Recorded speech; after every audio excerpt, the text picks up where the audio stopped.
अगर आजादी के बाद हमारा भारत सुभाष बाबू की राह पर चला होता तो आज देश कितनी ऊंचाइयों पर होता। लेकिन दुर्भाग्य से आजादी के बाद हमारे इस महान नायक को भुला दिया गया।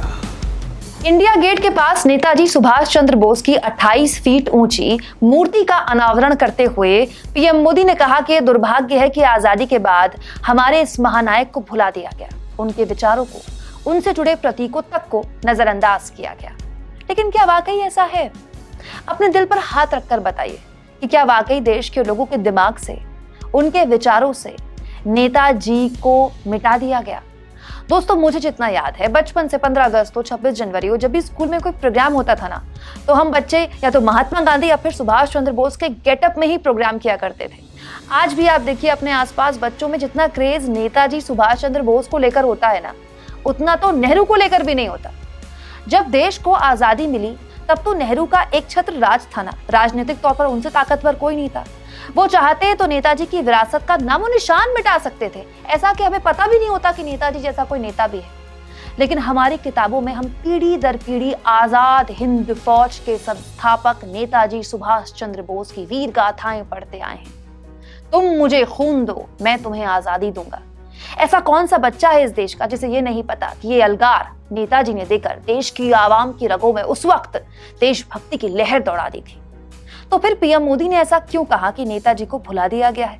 इसकी एक हिंट शायद आपको पत्रकार आशुतोष की इस बात पर मिल जाए। आशुतोष कहते हैं, जो आजादी की लड़ाई में कहीं नहीं थे, जो अपने घरों में तब छिपे बैठे थे या माफी मांगकर अंग्रेजों की गुलामी कर रहे थे, जब लाखों युवा फांसी के फंदे पर झूल रहे थे, वो अब देश को आजादी का अर्थ समझा रहे हैं।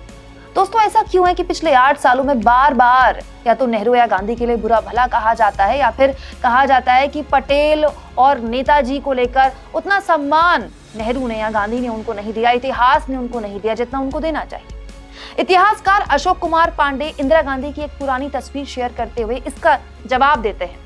नेताजी के विचार, सावरकर और जिन्ना को अंग्रेजों का साथ छोड़कर भारत छोड़ो आंदोलन में शामिल होना चाहिए। नेताजी के प्रतीक इंदिरा गांधी उनकी तलवार जापान से भारत ले आई। उनके नाम से स्कूल, कॉलेज, सड़कें हर देश में मिल जाएंगी। दोस्तों, ये बात सही है कि महात्मा गांधी और नेताजी में आजादी की लड़ाई कैसी हो इसको लेकर थोड़े मतभेद थे, लेकिन इसका मतलब ये नहीं कि दोनों के बीच में तलवारें खिंची हुई थी और ठान लिया था आने वाली सरकार ने, आजाद सरकार ने, कि भाई नेताजी की विरासत को हम मिटा कर रहेंगे। तब के नेता लोगों में और आज के नेता लोगों में जमीन आसमान का फर्क होता था।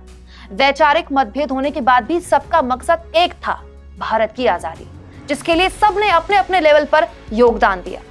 क्या आप जानते हैं, 6 जुलाई 1944 को सिंगापुर रेडियो से महात्मा गांधी को सबसे पहले फादर ऑफ द नेशन यानी राष्ट्रपिता कहने वाले नेताजी सुभाष चंद्र बोस ही थे।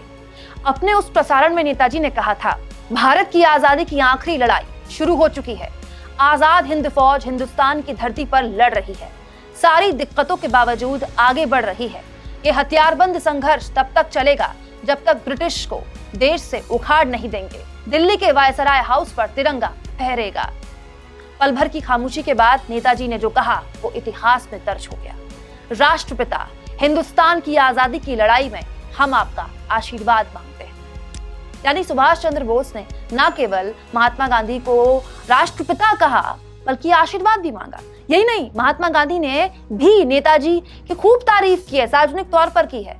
जब नेताजी की अचानक विमान दुर्घटना में मृत्यु की खबर आई तो महात्मा गांधी ने कहा, उन जैसा दूसरा देशभक्त नहीं, वो देशभक्तों के राजकुमार थे।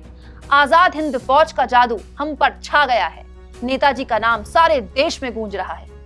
तो ऐसे किसी भी प्रोपेगेंडा का हिस्सा कभी मत बनिए और समझिए कि देश की आजादी में सबका बराबर का योगदान है, जिसे देश दशकों से सलाम करता रहा है और करता रहेगा। आप इस मुद्दे पर क्या सोचते हैं? कमेंट बॉक्स पर अपनी राय जरूर दें और इसी तरह की खबरों के लिए दोस्तों आपको हमें सपोर्ट करना होगा। जितना हो सके थैंक्स के ऑप्शन का इस्तेमाल करें, क्योंकि ऐसे ही हमारे फ्री जर्नलिज्म को और आवाज मिलेगी।